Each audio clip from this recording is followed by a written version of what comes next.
I ordered sushi just for the family. You guys aren't family. You didn't even go to college. At the end of the year, my wife and I went back to her parents' house, only to be looked down on again by her older brother, who always sees us as less than because we're just a high school graduate couple. Her brother, Ryan, works at a bank, and the rest of the relatives all hold jobs people would call elite. Noticing that I couldn't muster the courage to say anything back, my wife stood up. "Let's go. We've already said our goodbyes." None of them could have imagined it at that moment, that they would one day have to bow their heads to the very people they had looked down on. My name is William. My wife Emily and I live in this town and work together as farmers. Every year at the end of December, we make it a point to visit my family. This year, just like always, Emily and I headed to my parents' house. As we got out of the car and opened the front door, my mother greeted us with a smile. "Welcome. Emily, thank you for coming again this year." "Thank you, as always, for having us." My mother truly adores Emily. When I decided to take over the family farm, Emily said she would join me in the work without hesitation. To my mother, she's like the daughter she never had. We sat down in the living room and began enjoying our usual family time. The gentle sound of the kettle boiling on the stove was soothing. "How's work been lately?" "It's going well.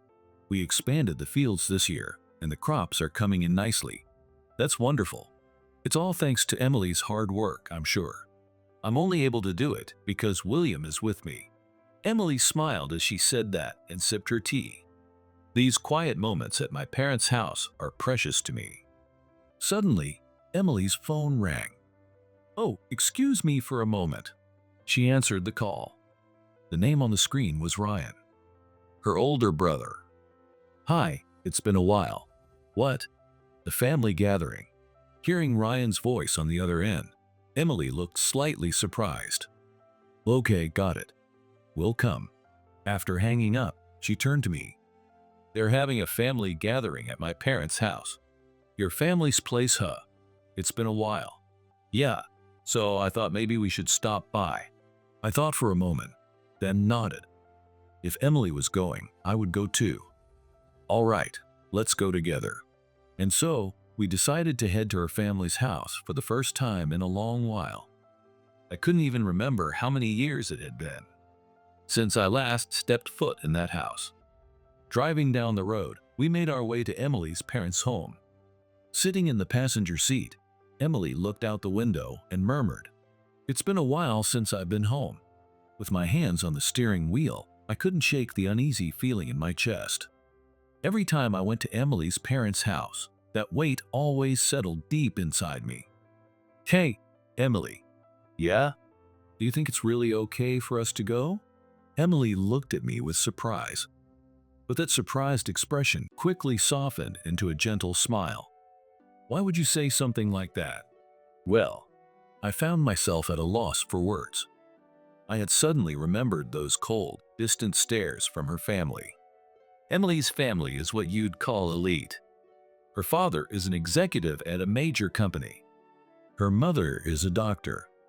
And her brother, Ryan, is a high-ranking employee at a major bank. They all have impressive degrees, prestigious titles, and are successful by society's standards.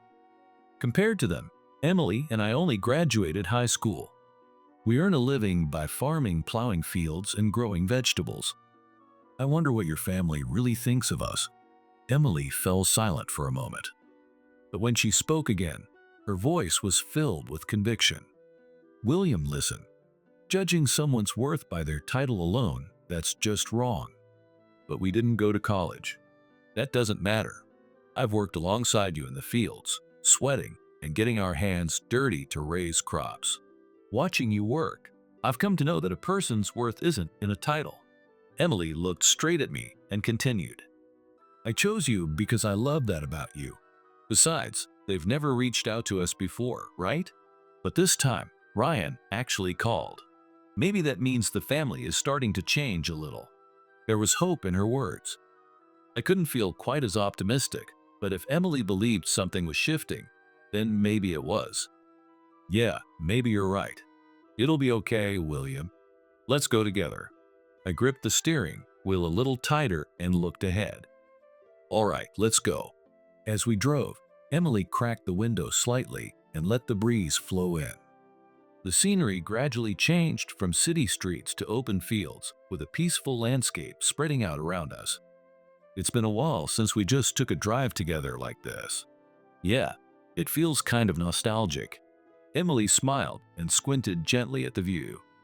Seeing that expression on her face eased the tension in my shoulders, just a little. Before long, her family's home came into view. As the stately gate came into sight, I slowly turned the wheel. We're here. Yeah, we made it. We parked the car and quietly stepped out.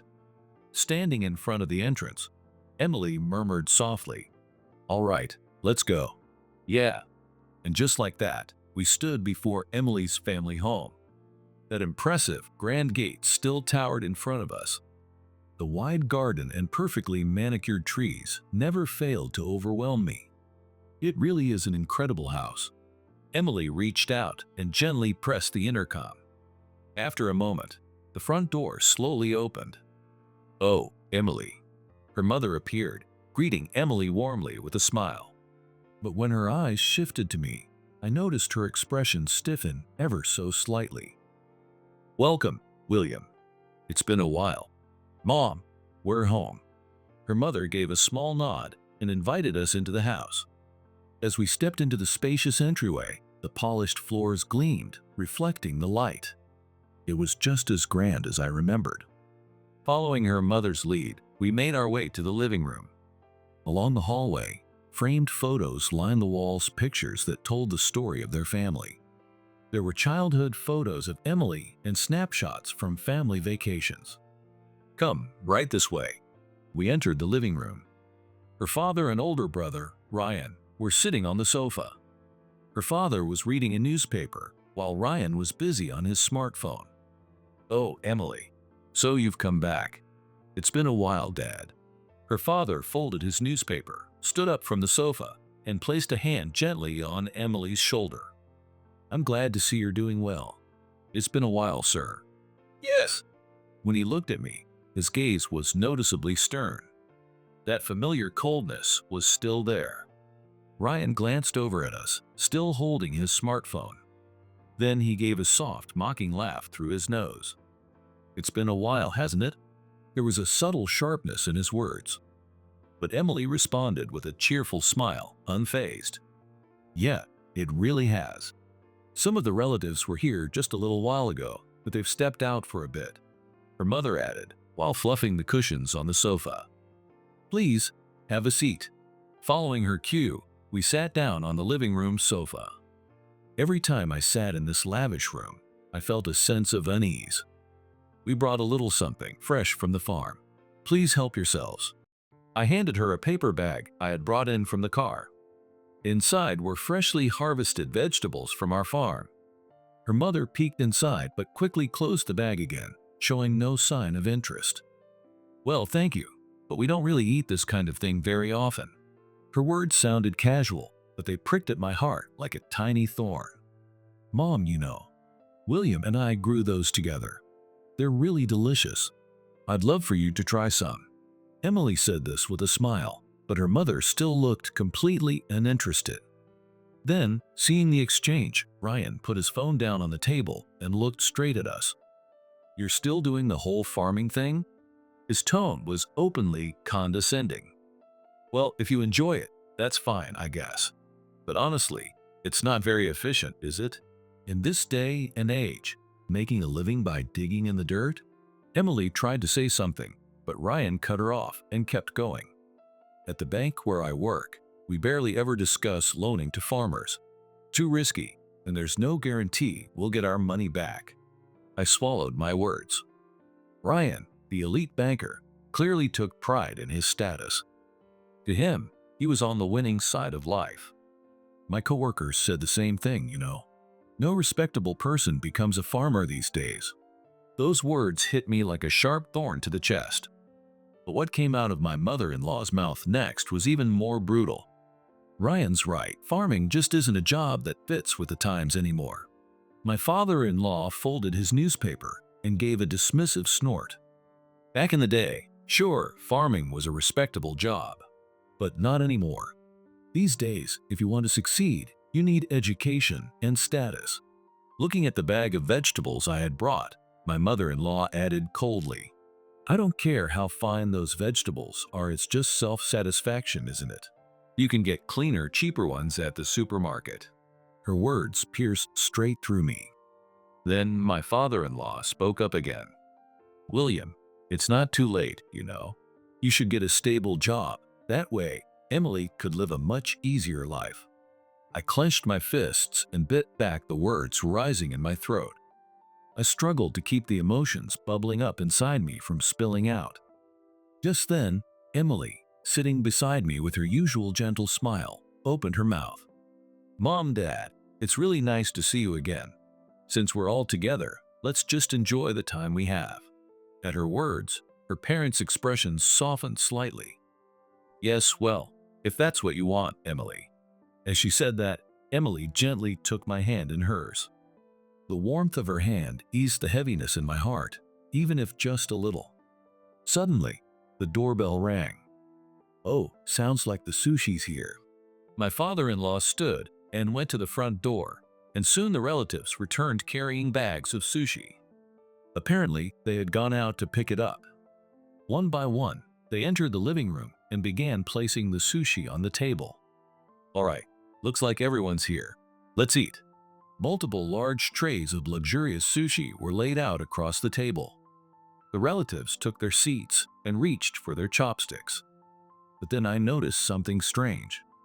Wait, what? All the trays of sushi were for the relatives. There was nothing for Emily and me. Ryan noticed my gaze and smirked. "Oh, my bad, my bad." "Huh? Sorry, I only ordered sushi for the family." The room fell silent for a moment. The relatives glanced at us awkwardly. My mother-in-law averted her eyes, and my father-in-law quietly picked up his newspaper. Only Ryan remained completely unbothered, calmly picking a piece of sushi and popping it into his mouth. I mean, come on.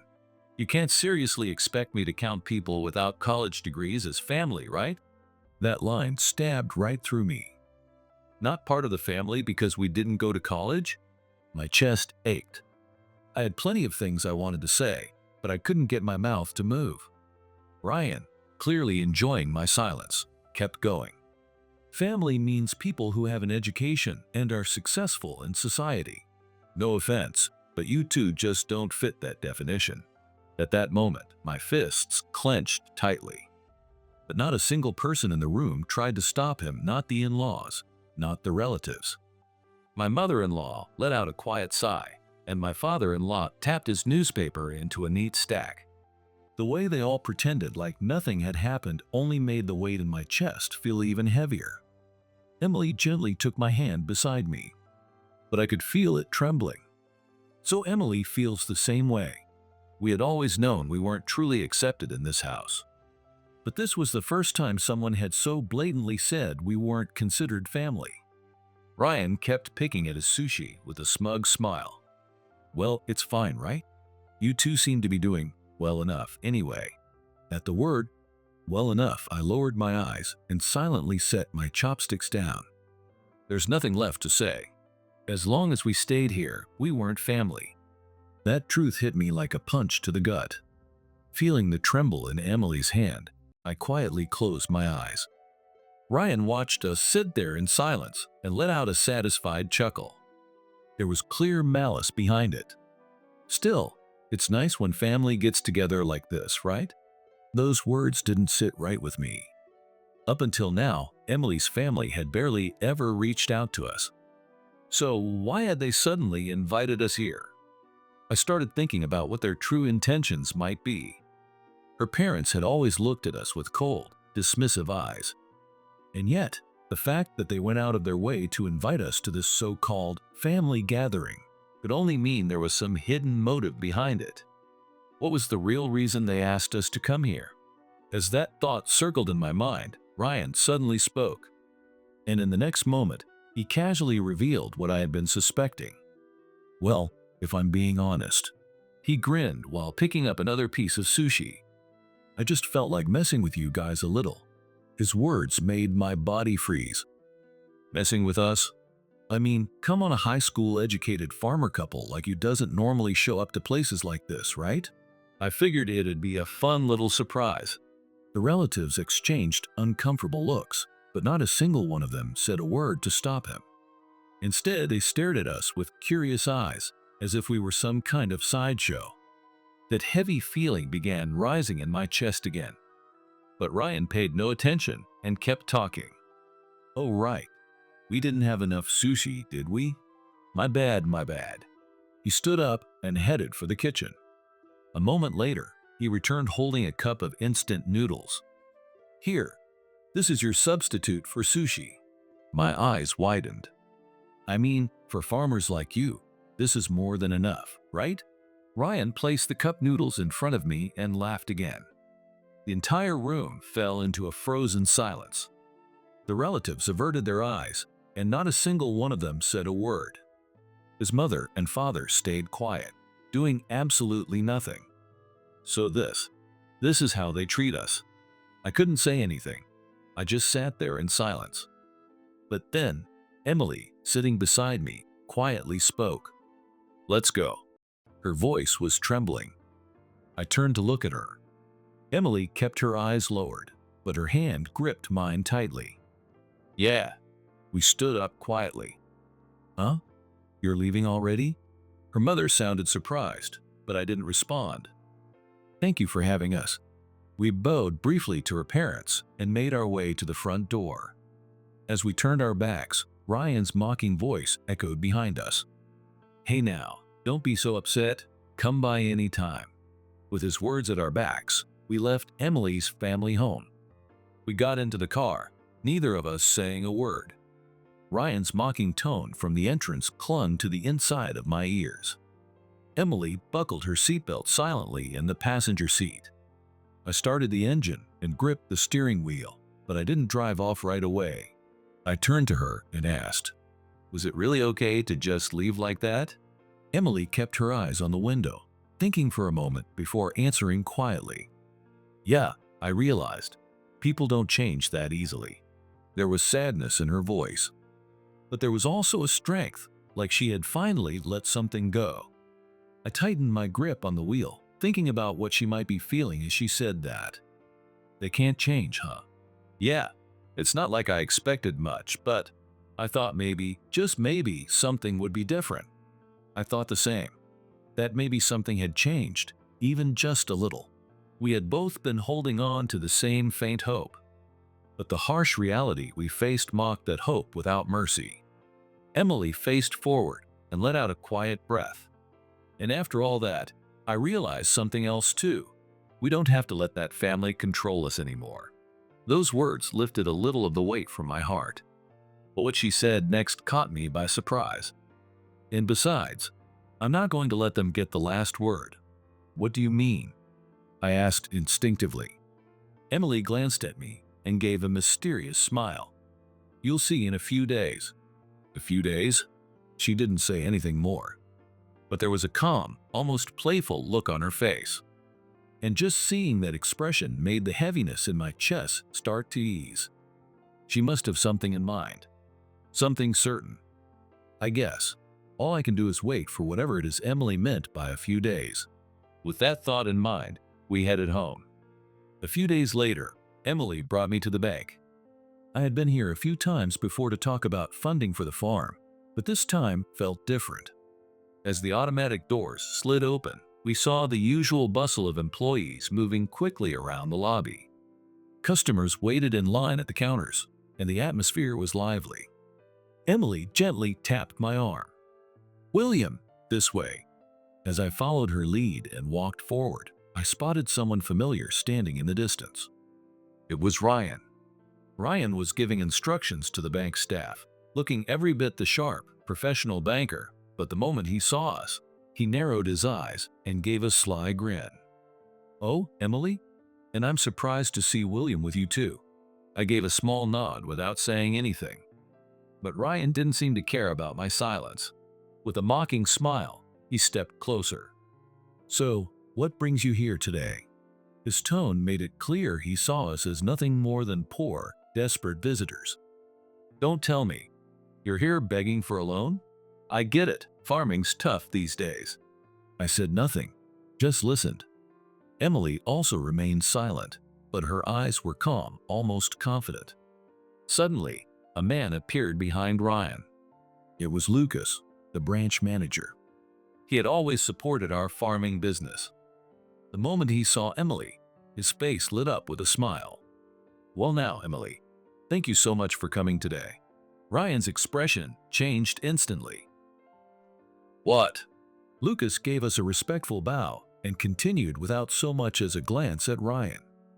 Please, come with me to the meeting room. I'll take you there. Thank you, Lucas. Emily replied with a composed smile and a slight bow. Meanwhile, Ryan stood frozen in place. Wait, hold on. What's going on? Why is Lucas treating Emily like that? Unable to grasp what was happening, Ryan looked lost and confused. We gave Ryan a brief glance and followed Lucas as he led us to the meeting room. Lucas led us into a reception room in the back. It was the first time we had ever been shown into such a spacious and formal room. It was the kind of place that farmers like us would never usually be invited into. To think we'd be brought somewhere like this. Once we sat down, Lucas gave us another polite bow. Thank you for taking the time to come in today. I'd like to talk more in detail about your business. Emily smiled and nodded. Thank you for taking the time to meet with us. As I watched her from the side, I was impressed by how composed and confident she was in this formal setting. I knew I could never have made it this far on my own. Lucas smiled fondly, as if recalling something from long ago. When it comes to William's farm, I used to buy your tomatoes often when I was younger. I was surprised by his words. Wait, you've had our tomatoes before? Yes. That sweetness and rich flavor, I've never forgotten it. They were well known in the neighborhood too. A quiet pride swelled in my chest, but at the same time, it stirred a painful memory. My grandparents grew those tomatoes. They were sweet and delicious, for sure, but they were also incredibly expensive and labor-intensive to grow. Images from that time came flooding back. My grandfather working under the sun, sweat pouring down his back in the fields. My grandmother's gentle smile as she carefully cradled the tomatoes they had harvested. To increase the sugar content, they invested in quality fertilizer and did meticulous care every day. But because of that, the price went up, and they barely sold. I clenched my fist tightly. And on top of that, the tomatoes would spoil quickly, so we often had to throw them away. Even so, my grandparents never gave up. They worked hard every single year. But little by little, the debt piled up, and the farm was on the verge of going under. I remembered what my grandfather told me then. In the end, they said to me, "It's time to shut down the farm." Even now, I could clearly see the sadness on my grandfather's face as he looked down, defeated. I could never forget those words. I just couldn't bring myself to let go of the farm my grandparents had worked so hard to protect. Lucas nodded quietly. That's why I gave up going to college and chose to become a farmer. My family and people around me were against it. But I just couldn't let go of the farm my grandparents had poured their lives into. Emily gently squeezed my hand. The warmth of her touch echoed deep in my chest. At first, it was really tough. Instead of saving the farm, the debt kept growing. My voice faltered for a moment. But thanks to Emily, I was able to keep going. Emily smiled softly. When I saw how much William cherished what his grandparents built, I just wanted to help him. She continued, calmly and clearly. But from there, things only got harder. No matter how hard we worked, the fresh tomatoes would spoil quickly, and a lot of them went unsold. I nodded. We were at a loss in front of all the tomatoes we had to throw away, but that's when Emily came up with a new idea. Yes, if selling them fresh wasn't working, we thought, why not turn them into processed goods? Lucas leaned forward with interest. Processed goods? Yes. We realized that if we processed the tomatoes into juice or sauce before they spoiled, We could sell them as products instead of throwing them away, and by promoting them on social media, we could let many people know about them. At first, we just started selling it as a simple homemade juice, but once we posted it on social media, the response was overwhelming. Messages started pouring in things like, "This tomato juice is absolutely delicious," and "I want to buy more." Before we knew it, all the tomatoes we used to discard were being sold as products. Lucas nodded with admiration. "That's fantastic. Sharing the heart behind your farming directly with consumers through social media. That's exactly the kind of business model this new era needs." Yes, thanks to all of that, the farm became profitable and we were able to pay off our debts, though I still believe there's plenty of room for improvement. Still, I'm truly impressed by how quickly you've grown, especially how your direct-to-consumer tomato juice business has taken off. I felt a deep sense of gratitude hearing those words. Then, Emily gently shifted the conversation forward. She glanced at me briefly and continued, "Actually, the reason we came to the bank today is to discuss a loan for implementing smart farming as our next step." Smart farming? Emily nodded firmly. Yes, I believe that moving forward, efficiency and sustainability will be essential in agriculture, especially with the tomatoes we grow, which are difficult to manage. To stabilize our yields, data-driven farming is absolutely necessary. Lucas listened intently, but then his expression turned serious. "I see. However, it's also true that investing in smart farming comes with a high initial cost. That's why, in order to approve a loan, we need solid assurance that you can maintain stable revenue moving forward." Emily gave a small smile and replied with a confident tone, "We've already discussed that in our previous meetings, haven't we?" "Yes, of course. I've already had several meetings with Emily over the past few days." I was caught off guard by his words. "Wait, Emily, you've been preparing all of this?" She looked at me and smiled gently. "Of course. I knew we needed a solid plan if we wanted to grow the farm." Lucas added to the conversation. There were several challenges leading up to this loan. In particular, one of the main conditions was ensuring stable revenue, but thanks to the efforts of both of you, that requirement has been successfully met. I looked at Emily, unable to hide my amazement. "You've been planning everything for the future of our farm." Her words filled my chest with emotion. I was never alone. Emily was always there, supporting me. Lucas smiled warmly and continued, "That's why we have high hopes for your farm, William. I'm confident that introducing smart farming will become the foundation for your next stage of growth." I quietly nodded, doing my best to hold back the feelings rising in my chest. The farm my grandparents protected was now transforming thanks to Emily and growing into something new. "Thank you very much." Emily smiled beside me. That smile made me feel as though all the struggles we'd endured had finally been rewarded. "From now on, we'll keep moving forward together," Lucas continued, directing his words at us. "I truly believe, William, your farm will continue to grow, and we would be honored to support that journey." His words filled my chest with a deep, quiet warmth. The farm my grandparents had protected would now grow in a new form thanks to our efforts, and that effort was finally being recognized. As our meeting in the reception room progressed, the door suddenly opened. We turned around. Standing there was Ryan. "Ryan?" He glanced around the room and slowly stepped inside. Lucas's voice rang out in calm warning. "Ryan, as someone in your position, entering the reception room without permission is a clear violation of protocol." His tone, though composed, carried unmistakable authority.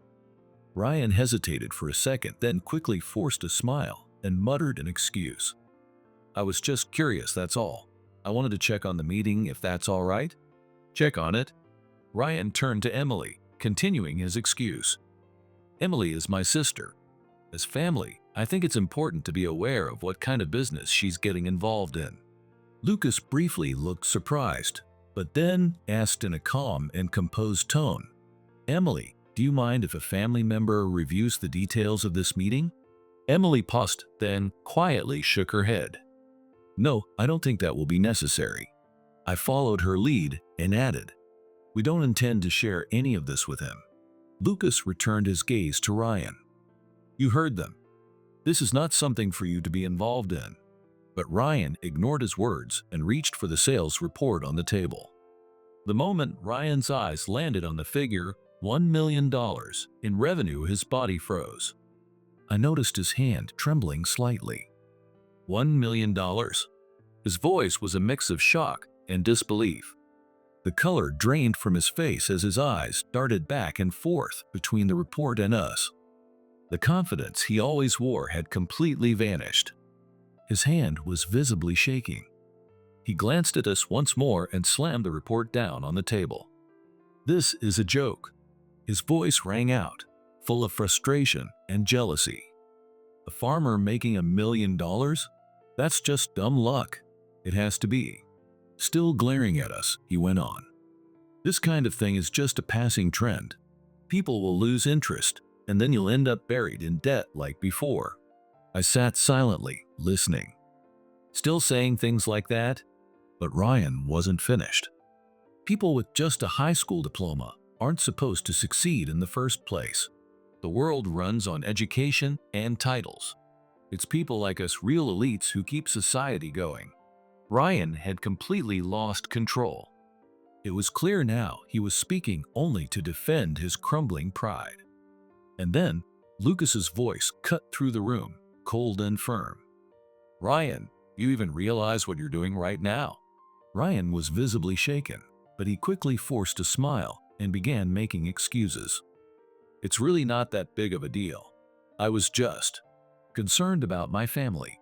But Lucas cut him off with a sharp glare. "Concerned about your family? What you're actually concerned about is your pride being hurt, isn't it?" Ryan flinched. Still, he scrambled to cover it up. No, that's not it. Do you have any idea how many clients your attitude has cost us?" Ryan tried to argue, but his voice trembled. "No, the clients were just being a little too sensitive, that's all." "Too sensitive? So you've always blamed the customers?" At Lucas's words, Ryan went completely silent and turned his gaze away. His usual confidence and composure were nowhere to be seen. "Listen carefully, Ryan. A bank is built on trust. If your overbearing attitude ends up damaging this bank's reputation, your position will be at serious risk." Panicking, Ryan raised his voice to defend himself. "But my performance has been good. I've met all my targets so far." Lucas replied coolly. "And do you think good performance alone makes everything okay?" Ryan was at a loss for words. "The most important thing for a bank is the relationship of trust with its clients, and we've received multiple reports that you have been undermining that trust. The only reason I've kept quiet until now is because I believed you still had room to improve." Lucas's voice echoed through the room with quiet force. "But if you do anything else to harm this bank, you will be dismissed." At those words, Ryan's face turned pale. "No way. You mean me?" "Yes, Ryan. That's the reality." Emily stood beside me, watching her brother calmly. Pressed hard by Lucas's firm words, Ryan had turned completely pale. All traces of his usual confidence and elite self-image had disappeared. Still staring at the table, he muttered in a trembling voice, "You wouldn't understand." I furrowed my brow. Emily, too, kept her eyes locked on Ryan. "What is it we wouldn't understand?" Ryan slowly lifted his face. In his eyes were anger, frustration, and a deep, unmistakable sadness. "You have no idea how much I've struggled. People like you, who get to do what you love and actually succeed at it, you could never understand how I feel." His voice was no longer the same as before. It carried frustration, bitterness, and a sorrow that couldn't be hidden. "I've worked so hard, for so long. Ever since I was a kid, Dad and Mom kept telling me, 'You're the face of this family. You have to become a respectable elite.'" Emily listened silently to her brother's confession. "I never had a choice school, work. Everything went exactly the way my parents expected. Even when it wasn't what I wanted, I had no choice but to push through." Ryan clenched his fists tightly. The relatives always called me the hope of the family, and I was constantly under pressure. They all said as long as I stayed in elite, the family would be secure. As I listened to his words, a complicated feeling stirred deep in my chest. So Ryan has been suffering too. But what about you? You graduated high school, followed what you love, and actually succeeded.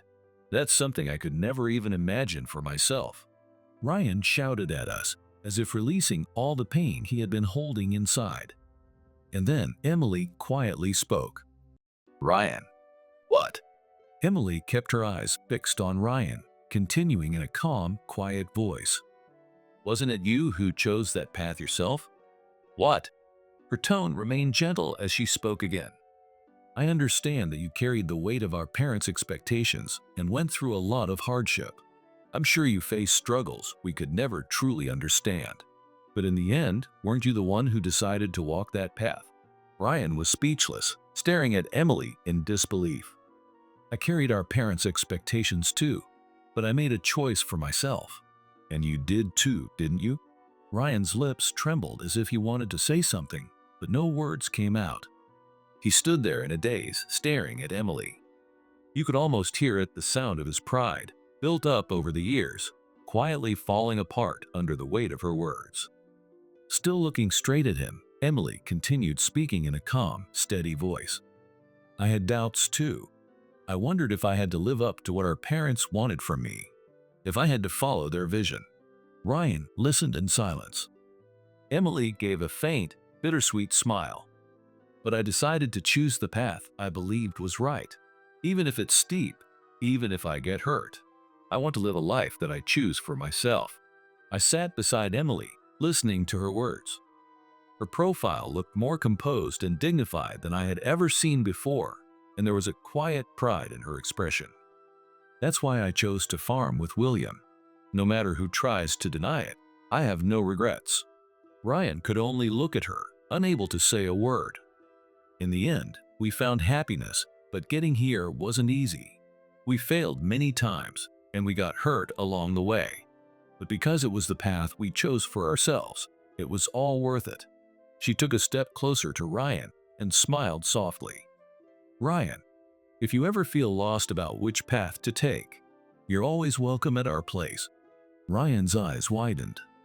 If you feel like you have nowhere to go, you can always come to us. You're always welcome to come back. His eyes wavered. Those were words he had likely never heard from anyone before. I have a place to go back to? Emily gently reached out her hand. That's right. No matter what path you choose, I'll always be your sister. Ryan stared at her outstretched hand. He was silent for a long moment, then finally spoke in a trembling voice. I'm sorry, Emily. Yeah, I've said so many awful things. I'm really, really sorry. Tears welled up in Ryan's eyes. Emily nodded gently. It's okay. Just hearing you say that is more than enough for me. Ryan bit his lip, trying to hold back his emotions. Then, slowly, he reached out and took Emily's hand. Thank you, Emily. Yeah.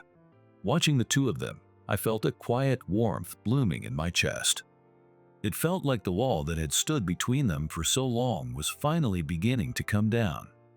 Ryan's going to change too, I'm sure of it. That day, for the first time, Ryan's face showed a vulnerability I had never seen before. A few weeks later, we received a message from him. Its contents caught both Emily and me by surprise.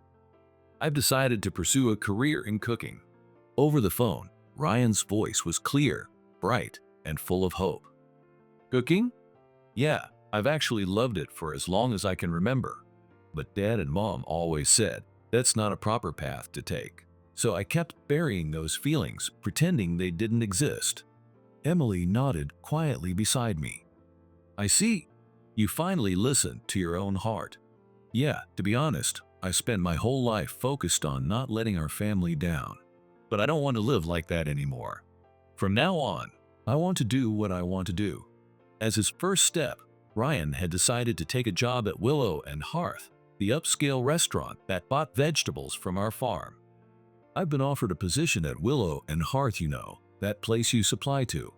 Willow and Hearth? It was one of the most prestigious restaurants in the area and had used our vegetables for years. Hearing that Ryan would be working there came as a real surprise. Why Willow and Hearth? Ryan smiled a bit sheepishly as he answered. Honestly, I heard it from Emily. She told me the chef at Willow and Hearth really appreciates what we grow. Emily nodded with a smile. That's right. The chef at Willow and Hearth treats our vegetables with such care. So if you're going to work there, I know you'll have a good experience. I want to start over from scratch under that chef. Hearing him say that warmed something deep inside me. Ryan, you're really going for it. Yeah, because this time, it's my decision. But when Ryan told his parents about it, they were strongly opposed. The chef? Are you serious, Ryan? Have you lost your mind?